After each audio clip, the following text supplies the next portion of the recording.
दोस्तों नमस्कार। ये है मार्गदर्शन फॉर सिविल सर्विसेज। मैं अनुराग चौधरी। दोस्तों, घटना चक्र द्वारा प्रकाशित जीएस दृष्टि आर्थिक एवं सामाजिक विकास के अंतर्गत इस वीडियो में आप पढ़ेंगे राजकोषीय नीति और राजस्व के बारे में। इसके अलावा आप इसमें जानेंगे भारत में कर प्रणाली, जीएसटी कर व्यवस्था, केंद्रीय बजट 2022-23 और आर्थिक समीक्षा 2021-22 तथा 15वें वित्त आयोग और प्रमुख सिफारिशों के बारे में। ये वीडियो आपके आगामी परीक्षाओं के भारतीय अर्थव्यवस्था खंड के साथ साथ आर्थिक एवं सामाजिक विकास खंड के लिए बहुत ही उपयोगी है। तो आइए शुरू करते हैं आज का वीडियो। सबसे पहले इसमें हम राजकोषीय नीति और राजस्व के बारे में जानेंगे। दोस्तों, राजकोषीय नीति या फिस्कल पॉलिसी जो है, ये सरकार की व्यय, ऋण और ऋण के प्रबंधन से संबंधित उन नीतियों और क्रियाकलापों का अध्ययन है जिसका प्रयोग सरकार रोजगार, उत्पादन, राष्ट्रीय आय और मूल्य स्तर पर वांछित प्रभाव डालने और अवांछित प्रभावों को टालने के उद्देश्य से करती है। तो राजकोषीय नीति में सरकार की व्यय, ऋण का प्रबंधन वो और अन्य नीतियां और क्रियाकलाप हैं जो सरकार जो है अपने देश में विभिन्न क्रियाकलापों को संचालित करने में करती है। दोस्तों, आप जान लीजिए कि राजस्व नीति का क्रियान्वयन जो है बजटीय घोषणाओं के माध्यम से सरकार द्वारा देश में स्थिरता के साथ विकास को बढ़ावा देने के लिए किया जाता है। और राजकोषीय नीति के तीन बड़े उपकरण में टैक्सेशन जो है, पब्लिक डेफिसिट और सार्वजनिक ऋण हैं। दोस्तों, करारोपण, सार्वजनिक व्यय और सार्वजनिक ऋण ये राजकोषीय नीति के बड़े उपकरण हैं। हीनार्थ प्रबंधन का भी सरकार द्वारा राजकोषीय नीति के रूप में उपयोग किया जाता है।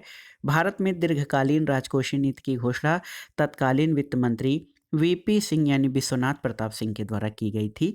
ये जान लीजिए। आइए जानते हैं कर और भारत में कर व्यवस्था के बारे में। दोस्तों, कर या टैक्स सरकार को दिया जाने वाला अनिवार्य भुगतान है जिसके बदले में सरकार किसी प्रतिपूर्ति का वादा नहीं करती है। कर दो प्रकार के होते हैं, एक तो डायरेक्ट टैक्स और दूसरा इनडायरेक्ट टैक्स। दोस्तों, डायरेक्ट टैक्स जो प्रत्यक्ष कर है, इसमें करापात और कराघात दोनों एक ही व्यक्ति पर होता है। इसमें आय कर, निगम कर, संपत्ति कर, पूंजीगत लाभ कर, प्रतिभूति लेन देन कर शामिल है।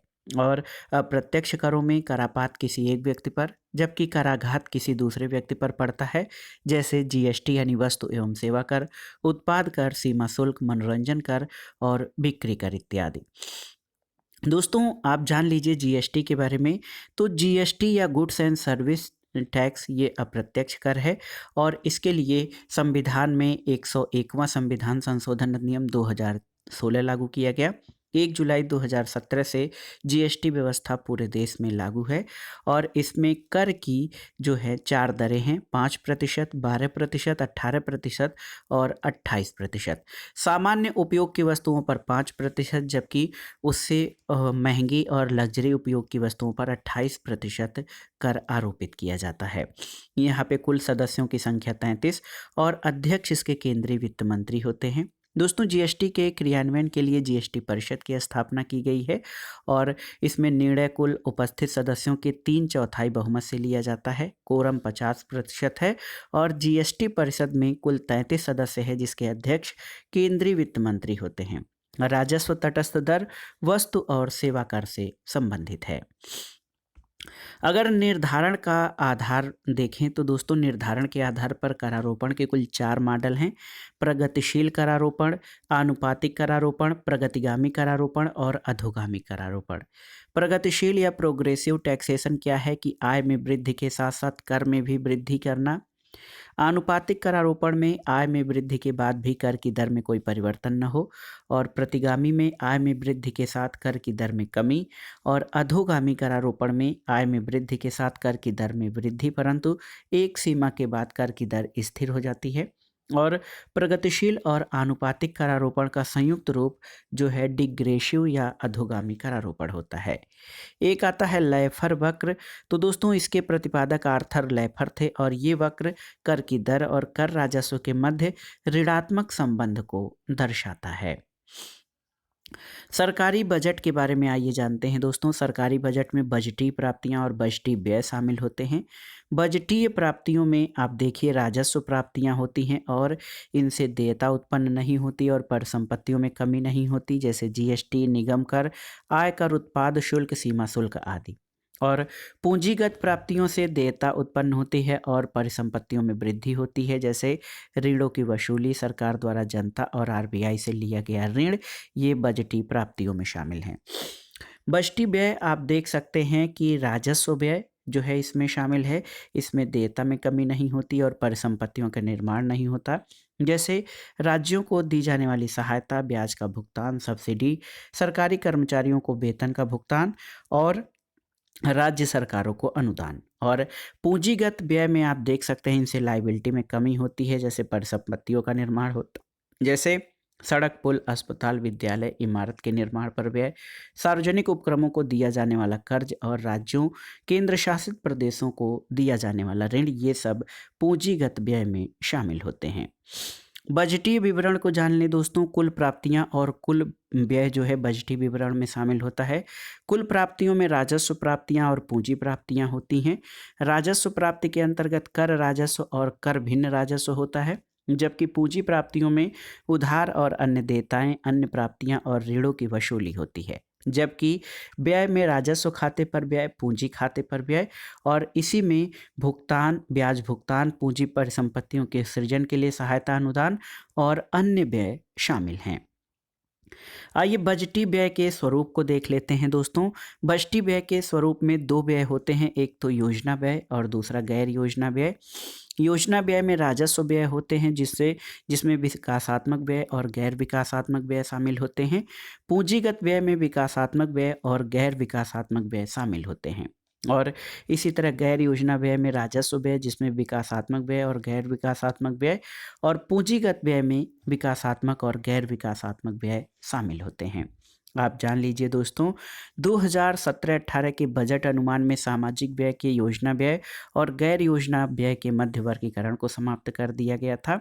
कुछ महत्वपूर्ण तथ्य हैं कि प्रथम वित्त आयोग जो फर्स्ट फाइनेंस कमीशन था उसके अध्यक्ष के.सी. नियोगी थे। वित्त आयोग अपनी रिपोर्ट आप जान लीजिए राष्ट्रपति को सौंपता है, फिर राष्ट्रपति उसे संसद के दोनों सदनों के समक्ष प्रस्तुत करते हैं। प्रमुख बजटीय घाटों के बारे में जान लेते हैं। तो इसमें राजकोषीय घाटा, राजस्व घाटा, प्रभावी राजस्व घाटा और प्राथमिक घाटा शामिल हैं। राजकोषीय घाटा कुल व्यय माइनस राजस्व प्राप्तियां प्लस ऋणों की वसूली और अन्य प्राप्तियों के बराबर होती है। आइए जानते हैं दोस्तों केंद्रीय बजट 2022-23 से संबंधित महत्वपूर्ण तथ्य और आंकड़ों को। दोस्तों 2022 का व्यय जो केंद्रीय व्यय है वो 1 फरवरी 2022 को वित्त मंत्री निर्मला सीतारमण द्वारा वर्ष 2022-23 के लिए संसद में प्रमुख प्रस्तुत बजट का आकार 39.45 लाख करोड़ रुपए है। और कुल प्राप्तियों में राजस्व प्राप्तियां और पूंजीगत प्राप्तियों का हिस्सा 55.8% और 44.12% है। और कुल व्यय में से राजस्व खाते और पूंजी खाते पर व्यय लगभग क्रमशः 80.98 और 19.02% अनुमानित है। आइए देख लेते हैं बजट 2022-23 के अनुसार दोस्तों रुपया कहाँ से आता है। तो आप जान लीजिए कि रुपया कहाँ से आता है।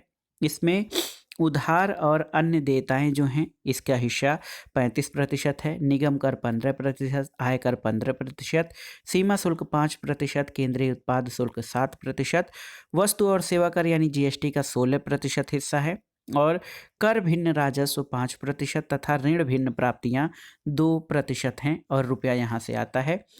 रुपया जाता कहाँ है बजट 2022-23 के अनुसार। तो सबसे अधिक अगर जो हम बात करें तो ब्याज अदायगी में सबसे अधिक हिस्सा जाता है। इसके बाद आपका करों और शुल्कों में राज्यों का हिस्सा 17% है, केंद्रीय क्षेत्र की योजनाओं में 15% और वित्त आयोग और अन्य अंतरण 10% होता है। इसके अलावा केंद्र प्रायोजित योजनाओं में 9%, अन्य व्यय 9% और रक्षा में 8%, आर्थिक सहायता में 8% और पेंशन में 4% व्यय खर्च होता है बजट 2022-23 के अनुसार। आइए आर्थिक समीक्षा 2021-22 के बारे में जान लेते हैं दोस्तों।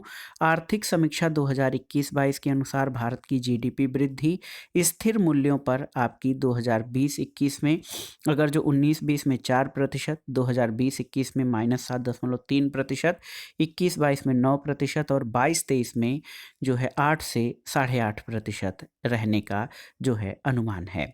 स्थिर आधार पर कीमतों में सकल मूल्यवर्धन जो जीवीए है, इसमें वृद्धि दर जो है दोस्तों आप जान लीजिए 2019-20 के प्रथम संशोधित अनुमानों के अनुसार 4.1%, 2020-21 के अनंतिम अनुमानों में 6.2% और 2021-22 के प्रथम अग्रिम अनुमान में 8.6% रहने का अनुमान है। वर्तमान कीमतों पर प्रति व्यक्ति आय में शीर्ष 3 राज्य कौन से हैं? तो गोवा है जहां की प्रति व्यक्ति आय 4,35,959 रुपये, सिक्किम में 4,03,376 रुपये और हरियाणा में 2,47,628 रुपये वर्तमान कीमतों पर प्रति व्यक्ति आय है और दिल्ली में ये 3,76,221 रुपये है। दोस्तों सभी राज्यों और केंद्र शासित प्रदेशों के आंकड़े जो हैं प्रति व्यक्ति आय के 2019-20 तक उपलब्ध हैं। 2020-21 के आंकड़ों के सभी राज्यों की तुलना संभव नहीं है। अगर उत्तर प्रदेश के वर्तमान कीमतों पर प्रति व्यक्ति निबल राज्य घरेलू उत्पाद में वृद्धि की बात की जाए तो 2018-19 में ये 10.2%, 19-20 में 4.9% और 20-21 में -0.4% रहा है। दोस्तों स्थिर कीमतों पर भारतीय अर्थव्यवस्था में वृद्धि दर कितनी रही है? तो 2019-20 में जो पहला अग्रिम अनुमान था 4%, 2020-21 में -7.3% और 2021-22 में ये 9.2% जो है स्थिर कीमतों पर रहने का जो है वर्णन है। संयुक्त राज्य अमेरिका यानी यूएसए अप्रैल से नवंबर 2021 में शीर्ष निर्यात गंतव्य देश बना रहा। इसके बाद क्रमशः संयुक्त अरब अमीरात और चीन का स्थान है। शीर्ष 5 निर्यातित वस्तुएं प्रतिशत के रूप में कौन है? तो हमने जो है पेट्रोलियम उत्पाद सर्वाधिक मात्रा में निर्यात किया है 2021 में, मोती कीमती और अर्धकीमती पत्थर 6.2%, लोहा इस्पात 4.2%, ड्रग फार्मूलेशन बायोलॉजिकल 6.5% और स्वर्ण और अन्य कीमती धातु के आभूषण 2.3%। हमने आयात क्या मंगाया यानी क्या मंगाया हमने बाहर से, तो इसमें सबसे अधिक पेट्रोलियम क्रूड 15.1%, सोना 8.8%, पेट्रोलियम उत्पाद 5.9%, मोती कीमती अर्धकीमती पत्थर 4.8%, कोयला कोक और बिस्किट्स ये 4.1% रहे हैं। दोस्तों अगर हम FAO या स्टेट 2020 के आंकड़ों को देखें तो भारत विश्व में अंडा उत्पादन में तीसरे और मांस उत्पादन में 8वें स्थान पर है। भारत विश्व का दूसरा सबसे बड़ा मछली उत्पादक देश है जो वैश्विक उत्पादन का 7.56% हिस्सा रखता है। दोस्तों यहाँ पर आप देख सकते हैं औद्योगिक वृद्धि दर 2018-19 में ये 18-19 में 5.3% रहा, 19-20 में -1.2% और 20-21 में -7% और 21-22 में ये अनुमानित है 11.8%। और अगर हम दोस्तों प्रति व्यक्ति निबल खाद्यान्न उपलब्धता की बात करें 27/10/21 के आंकड़ों के अनुसार तो जो है चावल, गेहूं और दालों का इसमें अनुमान लगाया गया है और चावल जो है 19-20 में 72 किलोग्राम प्रतिवर्ष जबकि 20-21 में 71.9 किलोग्राम प्रतिवर्ष रहा है। ये आंकड़े कमोबेश एक दूसरे से मैच करते हैं। प्रति व्यक्ति उपलब्धता की बात करें तो चाय जो है 850 ग्राम, काफ़ी 100 ग्राम, घरेलू बिजली 223.8 किलोवाट घंटा और कपड़ा 53.33 जो है मीटर उपलब्ध रहा है। अब आइए दोस्तों देख लेते हैं सामान्य अध्ययन के महत्वपूर्ण टॉपिक वित्त आयोग और 15वें वित्त आयोग से संबंधित महत्वपूर्ण तथ्यों को। देखिए 15वें वित्त आयोग का कार्यकाल 2020-21 और 2021-22 से 2025-26 तक है। 15वें वित्त आयोग के अध्यक्ष श्री NK सिंह हैं और इसके सदस्यों में अजय नारायण झा, डॉक्टर अनूप सिंह, डॉक्टर अशोक लाहिड़ी अंशकालिक और डॉक्टर रमेश चंद्र अंशकालिक हैं। राज्यों की करों में हिस्सेदारी तय करने के मानक और मापदंड या भारांश क्या हैं? तो जनसंख्या 15%, क्षेत्रफल 15%, वन एवं पारिस्थितिकी 10%, आय का अंतर 45%, कर और राजकोषीय प्रयास 2.5% और जनसांख्यिकी प्रदर्शन 12.5% रहा है। आप जान लीजिए कि आयोग निम्न क्षेत्रों में मापन योग्य प्रदर्शन आधारित प्रोत्साहनों को प्रस्तुत करेगा। लोक लुभावने उपायों पर नियंत्रण, गैर कर कर और गैर कर राजस्व में वृद्धि के लिए किए गए प्रयासों की प्रगति की समीक्षा, और जो हम डायरेक्ट लाभ हस्तांतरण करते हैं उसके माध्यम से बचत को प्रोत्साहन देना।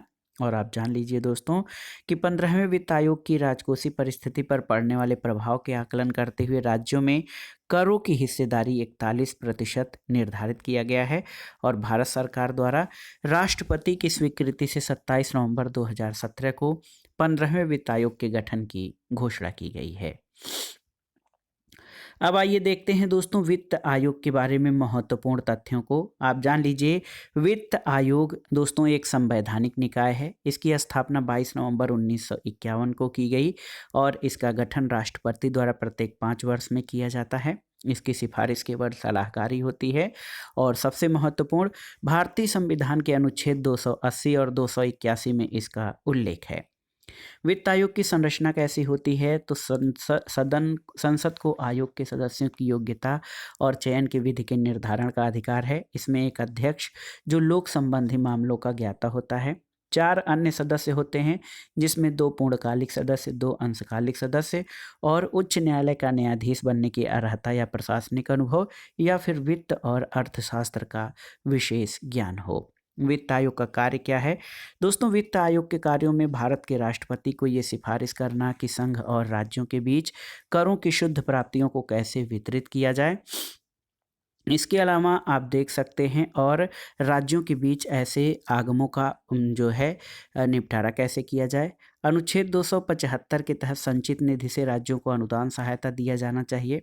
राज्य वित्त आयोग द्वारा की गई सिफारिशों के आधार पर पंचायतों और नगर पालिकाओं के लिए संसाधनों की आपूर्ति के लिए राज्यों की संचित निधि में बढ़ोतरी या संवर्धन के लिए सुधार की सिफारिश, और राष्ट्रपति द्वारा दिया गया कोई अन्य विशिष्ट निर्देश जो देश के सुदृढ़ वित्त के हित में हो, ये वित्त आयोग के प्रमुख कार्य हैं। आइए देख लेते हैं 15वें वित्त आयोग के अनुसार केंद्र द्वारा हस्तांतरित करों में सर्वाधिक आवंटन वाले 5 राज्य कौन से हैं। तो इसमें आप देखिए उत्तर प्रदेश दोस्तों ये सर्वाधिक आवंटन हुआ है। इसको केंद्र के द्वारा हस्तांतरित करों में से 17.939%, बिहार को 10.058%, और मध्य प्रदेश तीसरे स्थान पर 7.850%, और पश्चिम बंगाल चौथे पर है 7.523, तथा महाराष्ट्र का 5वां स्थान है 6.317%। ये 15वें वित्त आयोग के अनुसार केंद्र द्वारा हस्तांतरित करों में हिस्सा है। न्यूनतम आवंटन वाले 5 राज्यों में गोवा मात्र 0.386%, सिक्किम 0.388%, मिजोरम 0.500%, और नागालैंड 0.569%, और त्रिपुरा जो है 0.708%। ये 15वें वित्त आयोग के अनुसार केंद्र द्वारा हस्तांतरित करों में न्यूनतम आवंटन वाले 5 राज्य हैं, और ये 2021 से 2026 के संदर्भ में हैं। अब आइए दोस्तों देख लेते हैं लास्ट में 15वें वित्त आयोग की प्रमुख सिफारिशों के बारे में। तो इसने 2 रिपोर्ट प्रस्तुत की, 2020 और 21 के लिए, और 2021 से 26 के लिए दूसरी रिपोर्ट। आप जान लीजिए द्वितीय रिपोर्ट जो 2021 से 26 की रिपोर्ट है, इसकी सिफारिश में केंद्रीय करों में राज्यों का हिस्सा 41% होना चाहिए, जबकि 14वें वित्त आयोग में 42% ये हिस्सा रखा गया था। दोस्तों 14वें वित्त आयोग द्वारा जनसांख्यिकी परिवर्तन शब्द का प्रयोग किया गया था, जिसे 15वें वित्त आयोग द्वारा जनसंख्या के रूप में परिभाषित किया गया है, और वर्ष 2020-21 की रिपोर्ट में कर प्रयास शब्द का प्रयोग किया गया था। वित्त आयोग की बात करें तो 14वां वित्त आयोग 2015 से 2020 के लिए इसके मापदंड और 15वें जो है वित्त आयोग के मापदंडों को देख लेते हैं। देखिए 14वें वित्त आयोग में आय के अंतर को 50 जो है अंक दिया गया था, 15वें वित्त आयोग में 45, क्षेत्रफल को 15, और वर्तमान में भी 15वें वित्त आयोग में भी 15, और देखिए जनसंख्या 1971 के आधार पर 17.5% जो है इसकी हिस्सेदारी थी मानदंड में। आप जान लीजिए जनसांख्यिकी जनसंख्या 2011 के अनुसार 15% का वेटेज दिया गया है 15 का। जनसांख्यिकी प्रदर्शन में 14वें वित्त आयोग में 10, 15वें में 12.5।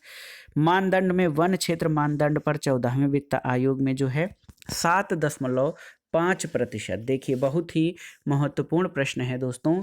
7.5% जो है आप जान लीजिए इसका भारांश दिया गया है राज्य में करों की हिस्सेदारी के लिए जो तय मानक हैं।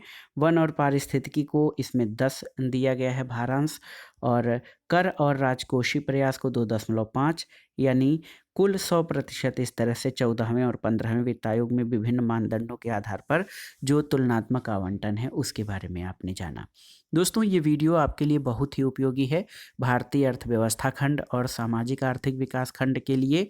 ये जो आज का महत्वपूर्ण वीडियो था, इसमें आपने उन महत्वपूर्ण प्रश्नों को कवर किया जो आपके आगामी परीक्षाओं के सामान्य ज्ञान और सामान्य अध्ययन के लिए अति महत्वपूर्ण और उपयोगी हैं। आप इन प्रश्नों को तैयार कर लीजिए।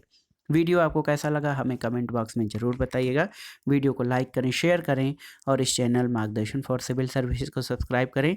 वीडियो देखने के लिए धन्यवाद दोस्तों। नमस्कार।